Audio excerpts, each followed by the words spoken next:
सिर्फ 20 साल में 5 एक्ट्स ने इंडिया की तकदीर बदल दी और इसी से ईस्ट इंडिया कंपनी सिर्फ ट्रेडर नहीं रूलर बन गई। कैसे? चलिए देखते हैं। 1773 से 1858 तक का पीरियड कंपनी रूल कहलाता है। इस दौरान ब्रिटिश गवर्नमेंट को लगा कि ईस्ट इंडिया कंपनी बहुत पावरफुल हो गई है, इसलिए उस पर कंट्रोल रखने के लिए एक्ट्स पास किए गए। इसमें सबसे पहला एक्ट था रेगुलेटिंग एक्ट ऑफ 1773।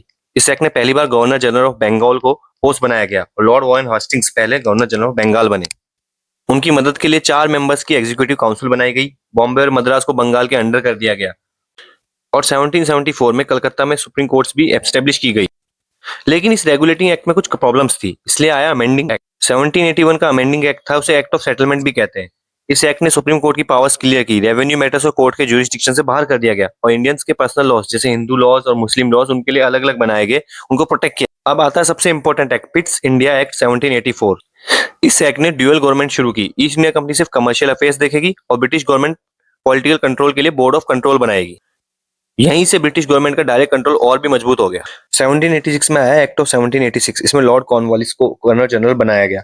उन्हें अपनी काउंसिल के डिसीजंस को स्पेशल केसेस में ओवरराइड करने की पावर मिली और वो कमांडर इन चीफ भी बने। और फिर चार्टर एक्ट 1793 ने ये पावर्स फ्यूचर के गवर्नर जनरल्स को भी दे दी। इसका मतलब था कि ब्रिटिश एडमिनिस्ट्रेशन और भी सेंट्रलाइज और पावरफुल हो गया।